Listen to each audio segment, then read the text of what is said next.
नमस्कार बच्चों। आज हम विज्ञान और प्रौद्योगिकी आपकी साइंस की कक्षा 9 की पुस्तक में से लेसन नंबर 18 स्टार्ट करेंगे।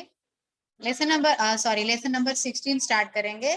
और ये हमारा जो लेसन है वो है आनुवांशिकता और परिवर्तन। इसके अंतर्गत आज के दिन में हम वंशागति, आनुवांशिकता, लक्षण और लक्षणों का प्रकटीकरण, ये दोनों टॉपिक कवर करेंगे।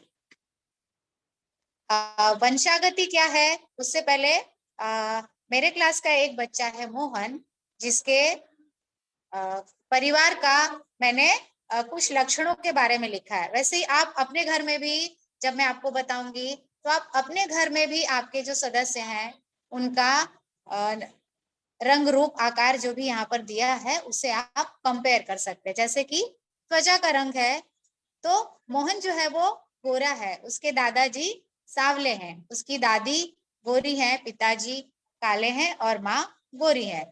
फिर इसी तरह से चेहरे की रचना है, किसी की रचना गोल है, किसी के चेहरे की रचना लंबित है। उसी तरह से ऊंचाई है, किसी की 5 फीट 4 इंच है, मोहन की, दादाजी की 5 फुट 8 इंच है, तो दादी जो है वो सिर्फ 5 फीट की है। इसी तरह उनके बाकी के लक्षण भी हैं।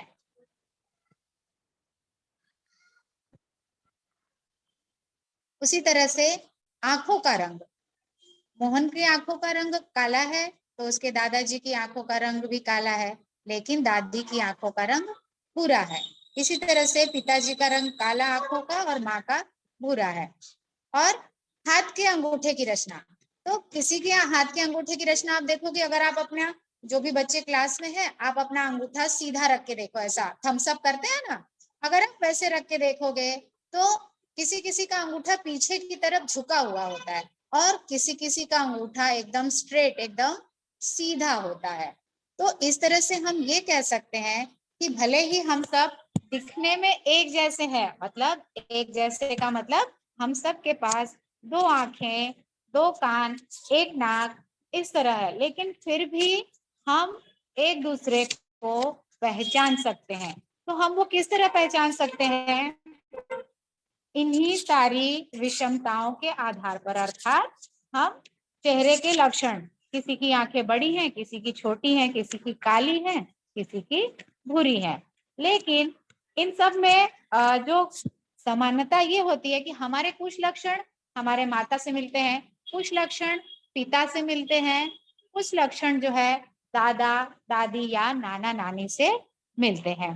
तो ये जो लक्षण है, माता और पिता के जो लक्षण है, वो एक संतति से, एक पीढ़ी से दूसरी पीढ़ी, अर्थात माता पिता से बच्चों तक आने की जो प्रक्रिया है उसे ही हम क्या कहते हैं? आनुवांशिकता। और ये गुण जो है वो हमेशा माता पिता से बच्चों को, फिर उनसे उनके आगे वाली पीढ़ी को इस तरह से संक्रमित होते रहते हैं, जिसे हम कहते हैं वंशागति। और इस वंशागति की, और इसमें वंशागति जो है, ये जो लक्षण संक्रमित होते हैं वो किस आधार पर होते हैं?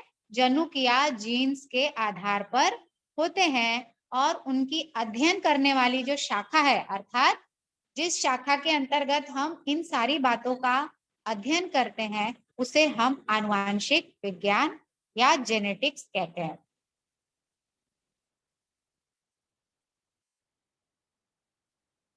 इसके अलावा आप अगर चेहरे के कुछ लक्षणों का अध्ययन करोगे तो आप देखोगे कि कुछ लक्षण जो होते हैं वो यूनिक होते हैं। जैसे नाक और होठों की रचना है, किसी की नाक खड़ी होती है, किसी की नाक थोड़ी सी चिपटी होती है, किसी के चिन या ठोड़ी जो बोलते हैं वहां पे हल्का सा कट दिखाई देता है। और कान, कान भी, किसी के कान जो होते हैं उनके लोब जो होते हैं वो नीचे लटके हुए होते हैं और किसी के एकदम से त्वचा से चिपके हुए होते हैं। उसी तरह से आंख, बाल, जो बाल है आप देखो पहले वाले इसमें,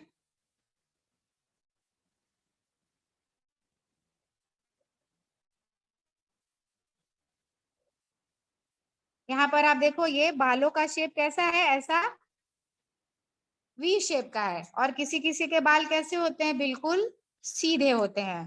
तो इस तरह से सबके लक्षण अलग अलग होते हैं।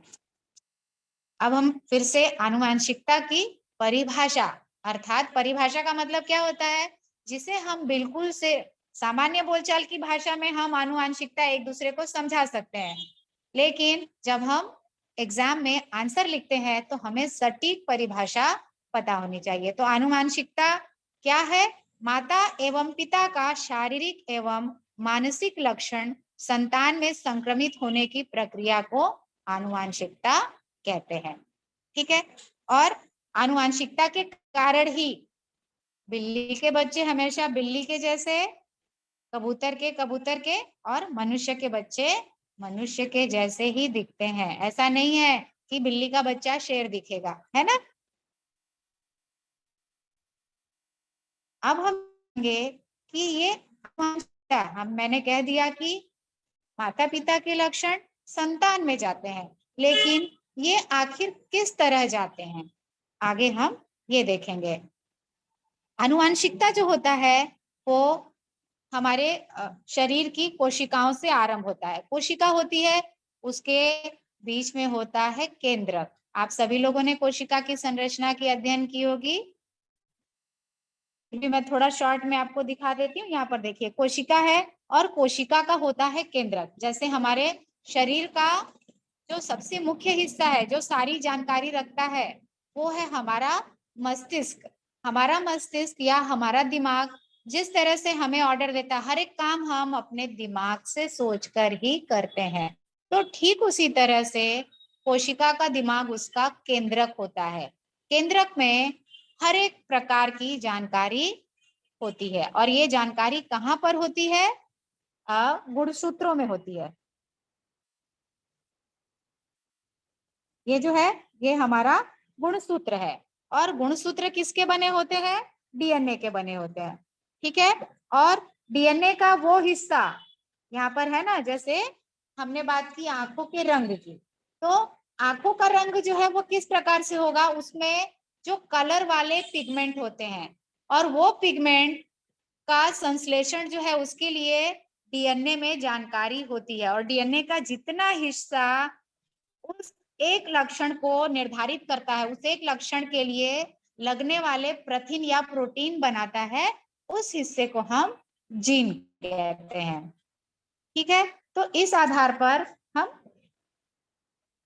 वंशागति को समझने का प्रयास करते हैं कि आनुवांशिक लक्षण किस तरह से एक पीढ़ी से दूसरी पीढ़ी में जाते हैं। तो जब संतति का जन्म होता है तो उसमें, जैसे मनुष्य की बात करें, हमारे कोशिकाओं के केंद्र में कुल 23 जोड़े या 46 गुणसूत्र होते हैं। उसमें से 23 अर्थात आधे गुणसूत्र हमें माता से मिलते हैं और आधे गुणसूत्र हमें पिता से मिलते हैं। और जो हमारे माता पिता के गुणसूत्र हैं वो किनके हैं, जैसे माँ की बात करें तो आधे गुणसूत्र उनके जो 46 गुणसूत्र है, 46 गुणसूत्र जो है, वो उसमें से 23 हमारी माता को उनके माता यानी हमारी नानी से मिला, और आधे गुणसूत्र नाना से मिला। वैसे ही पिता की भी बात करेंगे तो उनके आधे गुणसूत्र दादा के हैं और आधे दादी के हैं। इसीलिए वो गुणसूत्र जब हमारे अंदर आते हैं तो हमारे कुछ लक्षण अपने माता पिता से मिलते हैं, कुछ नाना नानी दादा दादी से मिलते हैं, और इसके अलावा कुछ हमारे ऐसे भी होते हैं जो कि इन सब से अलग भी होते हैं।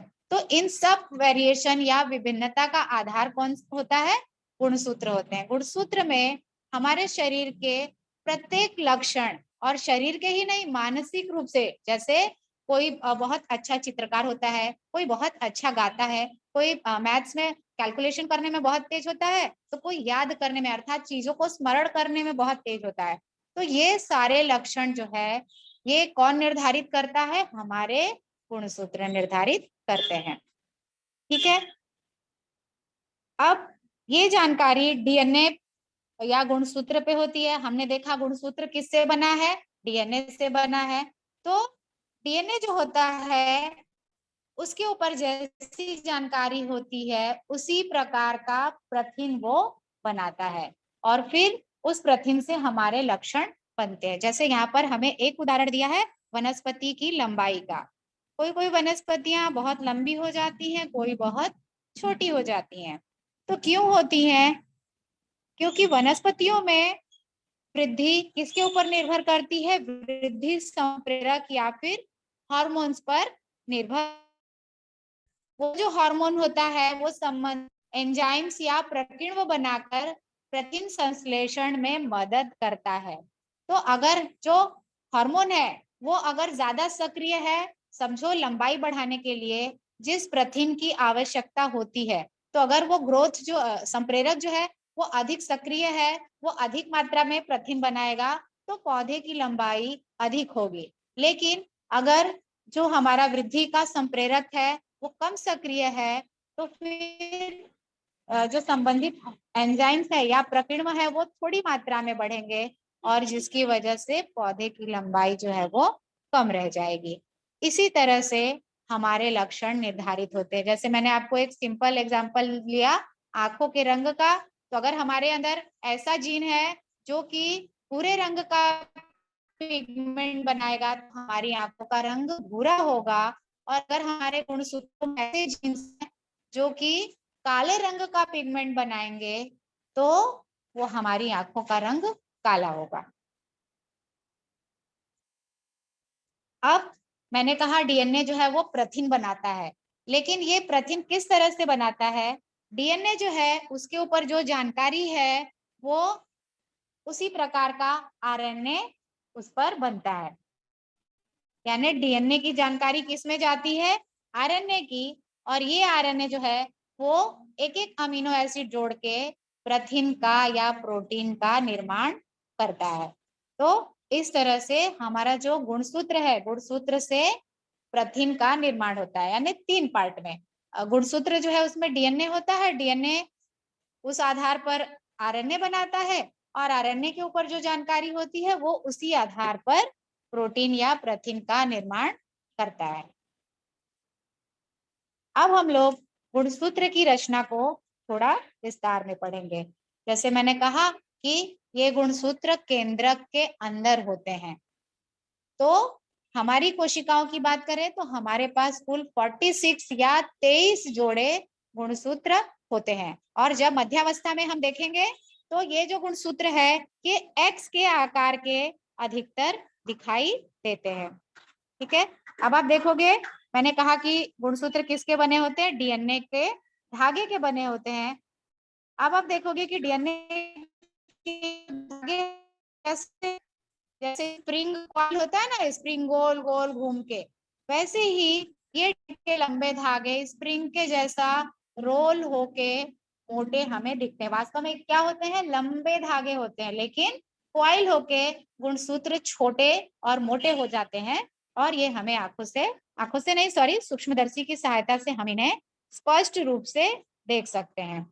और जैसे मैंने कहा कि हमारे अंदर कुल 23 जोड़े या 46 गुणसूत्र होते हैं, वैसे ही प्रत्येक प्राणी में, चूहा, बिल्ली, कोई वनस्पति हो, पीपल हो, आम हो, कोई भी सजीव है, उसमें गुणसूत्रों की संख्या जो होती है वो निश्चित होती है।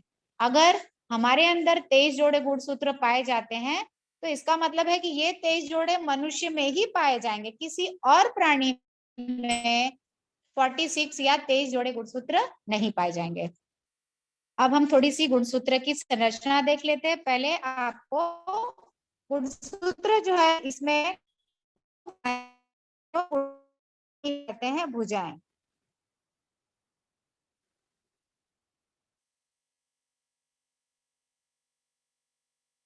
ये देखो यहाँ पर ये हमारी 2 भुजाएं हैं गुणसूत्र की। अब इसमें से ऊपर वाली भुजा को पी भुजा कहते हैं और नीचे वाली भुजा को क्यू भुजा कहते हैं। और ये गुणसूत्र जहां पर एक दूसरे से अटैच होते हैं उस बिंदु को हम कहते हैं गुणसूत्र बिंदु। और जो 2 गुणसूत्र आपस में जुड़े हैं हम उनको एक एक भाग को अर्ध गुणसूत्र कहते हैं। परीक्षा के हिसाब से ये गुणसूत्र की रचना इंपॉर्टेंट है। यहाँ पर जो आपके जो भी नामांकन किया गया है, जैसे गुणसूत्र भुजा है, बिंदु है, यहाँ पर परीक्षा में क्या करते हैं, खाली बॉक्स बना के देते हैं और वहां पर उसमें आपको जो भी नाम दिए हैं उनको लिखना रहता है, तो ये आपको याद रखना चाहिए।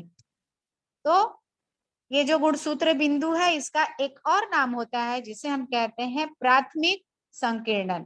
ठीक है, तो इस तरह से हमारे गुणसूत्रों की रचना होती है। और ये जो गुणसूत्र बिंदु है ये अलग अलग गुणसूत्रों में अलग अलग जगह पर स्थित होता है और उसी आधार पर गुणसूत्रों के हमारे कुल 4 प्रकार होते हैं। पहला है मध्य केंद्रीय, अर्थात गुणसूत्र बिंदु है ठीक मध्य में होता है। देखो यहाँ पर इस तरह से इसके जो दोनों भुजाएं हैं वो आपस में इक्वल या फिर बराबर होती हैं और ये अंग्रेजी अक्षर V के आकार के दिखते हैं। और इन दोनों गुणसूत्रों की लंबाई क्या होगी, अर्ध गुणसूत्रों की लंबाई समान होती है। फिर अगला जो प्रकार है वो है उपमध्य केंद्री। इसमें गुणसूत्र बिंदु जो है वो एकदम ठीक बीच में ना होकर थोड़ा सा एक साइड होता है। इसकी वजह से एक भुजा दूसरी भुजा से थोड़ी लंबी हो जाती है और इन गुणसूत्रों का आकार L, अंग्रेजी का L अक्षर होता है ना, उस आकार का दिखता है। तीसरा जो प्रकार है गुणसूत्र का वो है अग्र केंद्री। इसमें जो गुणसूत्र बिंदु है वो एक भुजा काफी बड़ी और दूसरी भुजा काफी छोटी हो जाती है और ये देखने में अंग्रेजी के अक्षर J जैसा दिखता है। और लास्ट प्रकार जो है वो है अंत्य केंद्री। अंत्य केंद्री जो होता है वो उसमें गुणसूत्र बिंदु बिल्कुल एक किनारे पर स्थित होते हैं और ये इंग्लिश के अक्षर I जैसा होता है। और इसकी विशेषता ये है कि इसमें सिर्फ एक ही अर्ध गुणसूत्र है। समझ रहे हो ना आप, ये जो गुणसूत्र है ये एक अर्ध गुणसूत्र और ये दूसरा अर्ध गुणसूत्र, लेकिन अंत्य केंद्री गुणसूत्र के प्रकार में सिर्फ एक ही अर्ध गुणसूत्र होता है। इसके अलावा हमने ये अर्ध जो गुणसूत्रों के प्रकार देखे, ये गुणसूत्र बिंदु की स्थिति के आधार पर देखे। इसके अलावा गुणसूत्रों के और भी प्रकार है, उसमें से पहला जो है वो समजात गुणसूत्र और विषमजात गुणसूत्र। सामान्यतः जो गुणसूत्र है वो 2 प्रकार के होते हैं। पहला जो है वो है कायिक गुणसूत्र, जैसे हमारा ये जो ग्रीन वाला बॉक्स है उसके सारे गुणसूत्र जो है वो कैसे हैं, कायिक गुणसूत्र या फिर अलिंग सूत्र। ठीक है, ये जो गुणसूत्र है ये शारीरिक रचना का निर्धारण करते हैं और इनके जो जोड़े होते हैं अर्थात दोनों जो गुणसूत्र है वो समान रचना और समान आकार वाले होते हैं, इसीलिए हम इनको समजात गुणसूत्र कहते हैं। और यदि गुणसूत्रों की रचना और आकार समान न हो तो ऐसे गुणसूत्रों को हम क्या कहेंगे, विषमजात गुणसूत्र। इसके अलावा लैंगिक प्रजनन जितने भी प्राणी करते हैं उनके जो गुणसूत्र होते हैं उसमें मैंने आपको बताया ये मनुष्य के गुणसूत्र आपको दिखाया गया है। ये जो चित्र है वो मनुष्य के गुणसूत्रों का है।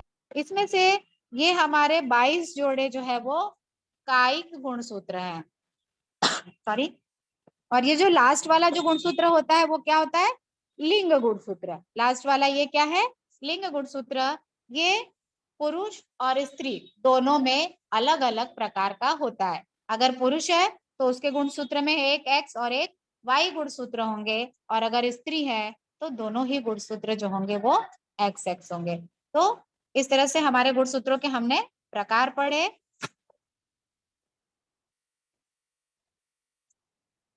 अब ये आपके चार्ट में अलग अलग प्राणियों में कितने गुणसूत्र पाए जाते हैं। पहला केकड़ा है, इसमें सबसे बहुत ज्यादा 200 यानी हमारे अंदर सिर्फ 46 गुणसूत्र हैं, लेकिन केकड़ा या क्रैब जो होता है उसमें गुणसूत्र कुल 200 पाए जाते हैं।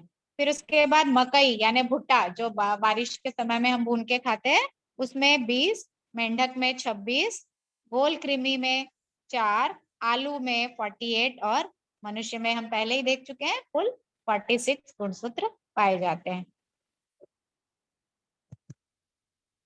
अब हम आगे डीएनए की गुणसूत्र किसका बना है?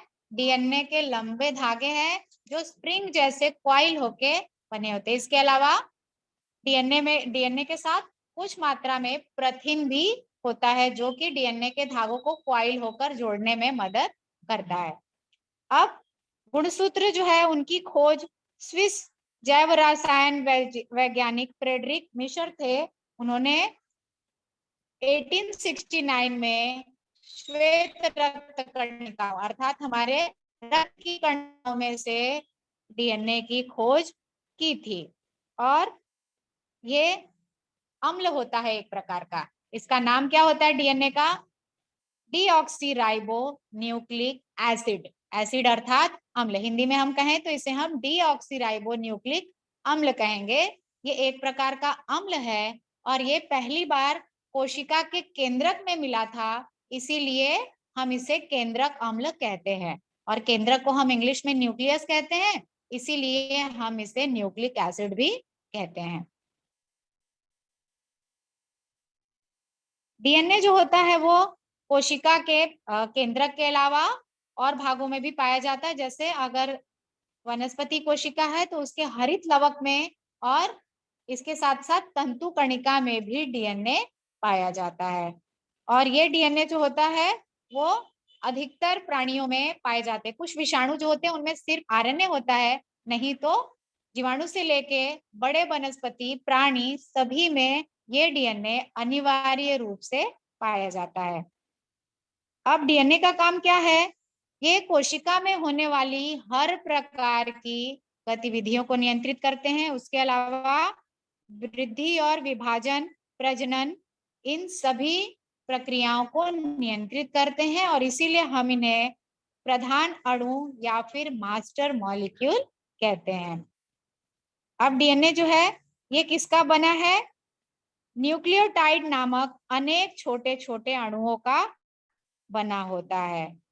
और ये न्यूक्लियोटाइड जो है वो कुल 4 प्रकार के होते हैं।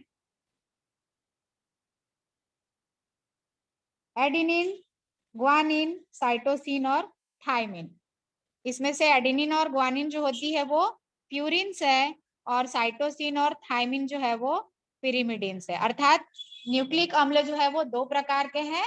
पहला है प्यूरिन्स जिसमें कि 2 न्यूक्लियोटाइड आते हैं, एडेनिन और ग्वानिन, और दूसरा है पिरिमिडिन्स जिसमें आते हैं साइटोसिन और थायमिन।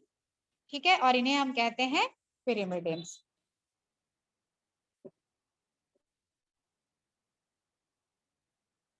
एक बार फिर से बड़ा कंफ्यूजिंग सा हो जाता है कि ये डीएनए क्या है, गुणसूत्र क्या है। तो एक बार फिर से आप देख लो, डीएनए जो है वो कहाँ पाया जाता है? ये देखो, ये आपकी कोशिका है। अब इस कोशिका का ये केंद्रक है। केंद्रक में होते हैं बहुत सारे गुणसूत्र और गुणसूत्र बना होता है डीएनए से। और डीएनए का एक एक पार्ट जो किसी एक लक्षण को निर्धारित करता है, जैसे लंबाई, गुणवत्ता, सॉरी बुद्धिमत्ता या इंटेलिजेंस, आंखों का रंग, बालों का रंग, हर एक लक्षण, एक एक पार्ट एक एक लक्षण को निर्धारित करता है। उसे हम कहते हैं जनुक या फिर जीन्स। अब डीएनए की खोज किसने की थी? डीएनए की संरचना जो है ये 1953 में वाटसन और क्रिक नामक वैज्ञानिक थे जिन्होंने की डीएनए की संरचना कैसी होती है उसकी खोज की थी। न्यूक्लियोटाइड जो है इसमें हमने बताया डीएनए न्यूक्लियोटाइड का बना होता है। और न्यूक्लियोटाइड कैसे होते हैं? आपस में जुड़ जुड़ के, जैसे हमने बात किया ना, 4 न्यूक्लियोटाइड है, एडेनिन, थायमिन, साइटोसिन और ग्वानिन। तो ये चारों जो होते हैं ये आपस में एक के ऊपर एक जुड़ के धागे जैसी रचना बनाते हैं। और ये कुल 2 धागे होते हैं। अर्थात आप इमेजिन कर सकते हो एक सीढ़ी की, जो सीढ़ी होती है ना, बांस की सीढ़ियां जिसपे हम गांव वगैरह में इस्तेमाल करते हैं, तो अगर आप उसको ट्विस्ट कर दो अर्थात उसको क्वाइल कर दो तो हमारा डीएनए बन जाता है। और ये सर्पिलाकार, सर्पिलाकार मतलब सांप कैसे गोल गोल होके ऐसे लहर में जाता है, तो ऐसे ये भी हमारा डीएनए के धागे जो होते हैं वो क्वाइल होते हैं और एक दूसरे के साथ इनमें आप देखोगे बीच बीच में ये एक सीढ़ी जैसी रचना बनाते हैं, क्योंकि इनमें जो इनके प्यूरिन्स और पिरिमिडिन्स है ना, AGTC, ये सब आपस में जुड़े हुए होते हैं। तो इस तरह से ये एक सीढ़ी जैसी रचना बना लेते हैं। अब हम लोग न्यूक्लियोटाइड की रचना देखेंगे। न्यूक्लियोटाइड की रचना कैसे होती है? इसमें एक शुगर का एक अणु, नाइट्रोजन पदार्थ का अणु तथा फॉस्फोरिक अम्ल का एक अणु, इस तरह से 3 हिस्से एक न्यूक्लियोटाइड के होते हैं। एक शर्करा युक्त, दूसरा नाइट्रोजन युक्त पदार्थ और तीसरा फॉस्फोरिक अम्ल। और ये जो नाइट्रोजन युक्त पदार्थ है, मतलब जो फॉस्फोरिक अम्ल और जो शर्करा है, वो सब में सेम होती है। जो शर्करा और फॉस्फोरिक अम्ल है, ये चारों प्रकार के जो न्यूक्लियोटाइड है वो सेम टू सेम होती है। लेकिन ये जो नाइट्रोजन युक्त पदार्थ है, ये 4 प्रकार के होते हैं, इसीलिए न्यूक्लियोटाइड भी 4 प्रकार के होते हैं। अब जो हमारी जो धागे जैसी रचना है या खंबे जैसी जो रचना है, वो किसकी बनी होती है? शर्करा और फॉस्फोरिक अम्ल से। और जो हमारे न्यूक्लियोटाइड होते हैं वो बीच बीच में सीढ़ी के जैसा एक दूसरे से अटैच होके रचना बनाते हैं। और ये जो सीढ़ी का प्रत्येक पायदान है वो क्या करते हैं? जैसे A1 पे हमारा एडेनिन है, अगर 2 धागों की हम बात करें, यहाँ पे हम देख लेते हैं। देखो ये हमारे 2 धागे हैं डीएनए के, ये देख रहे हो, ये एक धागा, ये दूसरा धागा। अब इसमें जो ये जो बीच में है, ये आपका न्यूक्लियोटाइड है, और ये जो हमारा साइड में है वो है फॉस्फोरिक अम्ल और शुगर है, इस तरह से। और ये दोनों बीच में एक धागे का, जैसे यहाँ देखो, एक धागे का एडेनिन और दूसरे धागे का थाइमिन, अर्थात दोनों धागों, 2 अलग अलग धागों के न्यूक्लियोटाइड होते हैं, वो आपस में जुड़ जाते हैं और ये एक सीढ़ी जैसी रचना बना लेते हैं। अगला जो हमारा पार्ट है इसका जनुक। हम पहले ही बता चुके हैं आपको कि डीएनए का वो खंड या वो भाग जो किसी गुण को निर्धारित करता है, उसे हम जनुक या फिर जीन्स कहते हैं। और ये जो न्यूक्लियोटाइड है, ये इनकी विविधता पूर्ण रचना के कारण ही अलग अलग प्रकार के जनुक होते हैं। और ये जनुक क्या काम करते हैं? कोशिकाओं और शरीर की रचना और कार्य पर नियंत्रण रखते हैं, पहला। और दूसरा, माता पिता से आनुवंशिक लक्षण उनकी संतान तक संक्रमित करते हैं, इसीलिए माता पिता और उनके बच्चों के बीच में समानता पाई जाती है। और प्रत्येक जनुक में उससे संबंधित प्रथिन की निर्मित की सारी जानकारी उसमें संग्रहित होती है, अर्थात उसमें स्टोर होती है। अगला जो हमारा टॉपिक है वो है डीएनए फिंगरप्रिंटिंग। जैसे हमने पहले बता दिया, ये जो डीएनए की जो संरचना है, ये प्रत्येक प्राणी में यूनिक होती है। लेकिन हमारा डीएनए या हमारे गुणसूत्र हमें आधे अपने माता से मिले, आधे अपने पिता से मिले हैं। तो हम अपने माता पिता का डीएनए और संतति का डीएनए, अगर हम उनकी रचना का अध्ययन करें, तो हम इस तकनीक का उपयोग करके अगर उनकी रचना में समानता पाई जाती है, तो हम पता लगा सकते हैं कि ये डीएनए मतलब कि ये जो बच्चा है वो इसी माता पिता का है। कई बार आपने देखा होगा हॉस्पिटल में, भारत में कैसे है कि ज्यादातर लड़के की चाह होती है, तो कई बार बहुत सारे पेरेंट्स ऐसे हॉस्पिटल के ऊपर आरोप लगाते हैं कि हमें तो लड़का हुआ था और इन्होंने बदल के हमें लड़की दे दी। तो उस आधार पर भी क्या करते हैं कि दोनों माता पिता और बच्चे का डीएनए का फिंगरप्रिंटिंग कराते हैं, जिससे कि पता चल सकता है कि ये बच्चे के माता पिता कौन है। इसके अलावा डीएनए फिंगरप्रिंटिंग का उपयोग आपराधिक मामलों में भी किया जाता है, अर्थात घटना स्थल पर, जैसे किसी का मर्डर हुआ या कोई चोरी की घटना हुई, इस तरह से कोई भी, तो वहां पर मौजूद जो अपराधी है उसके छोटे से छोटे बाल में, लार में, या फिर जैसे कि किसी से झगड़ा हुआ तो उसके नाखून में खरोंच के कारण उसकी थोड़ी भी त्वचा आ जाती है, तो छोटे से छोटे हिस्से से बड़े ही आसानी से डीएनए की जांच की जा सकती है और इससे भी पता लगाया जा सकता है कि ये आपराधिक काम जो है वो किसने किया है। तो इस तरह से हम डीएनए फिंगरप्रिंटिंग की सहायता से पता लगा सकते हैं। इसके बाद आता है आरएनए। मैंने आपको पहले ही बताया था कि डीएनए से जो प्रोटीन बनता है वो डायरेक्ट नहीं बनता है। डीएनए जो है उसके आधार पर आरएनए बनता है और फिर ये आरएनए जो है ये प्रोटीन संश्लेषण करता है। तो आरएनए क्या होता है? राइबोन्यूक्लिक अम्ल या फिर राइबोन्यूक्लिक एसिड।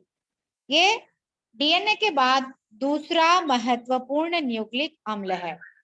इस अम्ल में वहां पर जो है हमने पढ़ा कि डीएनए किसका बना है? शर्करा, फॉस्फेट और न्यूक्लियोटाइड। तो वहां पर जो शर्करा होती है वो डीऑक्सी राइबोज शर्करा या शुगर होती है, इसीलिए उसका नाम डीएनए है। और आरएनए में जो शुगर होती है या शर्करा होती है वो राइबोज शर्करा होती है। और इसमें भी 4 तरह के न्यूक्लियोटाइड पाए जाते हैं यहाँ पर, लेकिन न्यूक्लियोटाइड्स है ग्वानिन, साइटोसिन और एडेनिन। ये तो तीनों डीएनए जैसे होते हैं, ग्वानिन, साइटोसिन और एडेनिन। लेकिन आरएनए में थायमिन नहीं पाया जाता। थायमिन के बदले आरएनए में क्या होता है? यूरासिल होता है।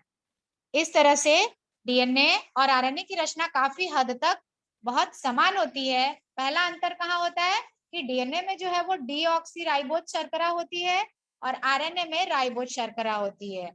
दूसरा, डीएनए में जो 4 न्यूक्लियोटाइड होते हैं वो एडेनिन, ग्वानिन, साइटोसिन और थायमिन होता है। लेकिन आरएनए में एडेनिन, ग्वानिन और साइटोसिन तो पाया जाता है, लेकिन थायमिन के बदले यहाँ पर यूरेसिल पाया जाता है। और जिस तरह से डीएनए की रचना होती है उसी प्रकार से आरएनए में भी इस तरह से एक एक अणु जुड़ के आरएनए बनाते हैं। पर दूसरा अंतर यहाँ पर यह है कि डीएनए जो है वो दोहरी रचना होती है, सर्पिलाकार, यानी 2 धागे आपस में जुड़कर क्वाइल होकर डीएनए बनता है। लेकिन आरएनए जो है वो सिंगल धागे के होते हैं। यहाँ पर आप देख सकते हो कि डीएनए और आरएनए की रचना में क्या अंतर होता है। डीएनए हमारा जो है वो दोहरे धागे वाली रचना है और आरएनए जो है वो सिंगल धागे वाली रचना होती है। अब आरएनए के प्रकार हम देख लेते हैं। आरएनए के 3 प्रकार होते हैं। पहला है राइबोसोमल आरएनए।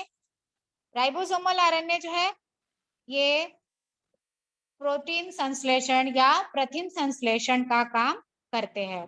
दूसरा है मैसेंजर आरएनए। मैसेंजर अर्थात संदेश एक जगह से दूसरे जगह तक पहुंचाना। तो कोशिका केंद्रक में जो डीएनए होता है उससे जो संदेश प्रोटीन बनाने के लिए लाने का काम है वो एमआरएनए या मैसेंजर आरएनए करता है। इसके बाद आता है ट्रांसफर आरएनए। ट्रांसफर आरएनए जो है ये क्या काम करता है कि प्रोटीन निर्मित के समय, देखो प्रोटीन का निर्माण कैसे होता है, हर एक प्रोटीन के लिए कई तरह के अमीनो अम्ल लगते हैं। तो राइबोसोम जो होता है वो एक एक अमीनो अम्ल को पकड़ के, तो ट्रांसफर आरएनए का काम क्या है कि अमीनो अम्ल के अणुओं को राइबोसोम तक लेकर आने का काम करता है, इसीलिए इसका नाम ट्रांसफर आरएनए कहते हैं। ये आपके 3 प्रकार के आरएनए की रचना है।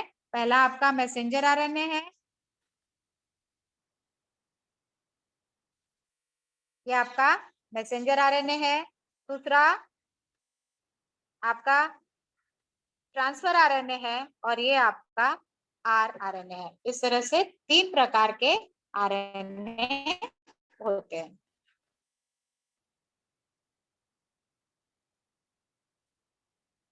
आज हम अपनी कक्षा यहीं पर समाप्त करते हैं। इससे आगे का भाग आप अगली कक्षा में पढ़ेंगे। धन्यवाद।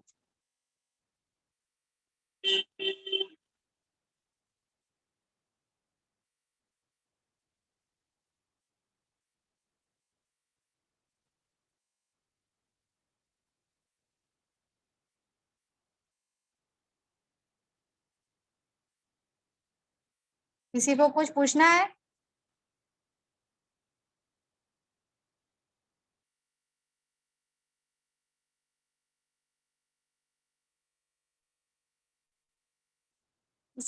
किसी को कुछ पूछना है? ठीक है, तो हम अपनी मीटिंग यहीं पर समाप्त करते हैं।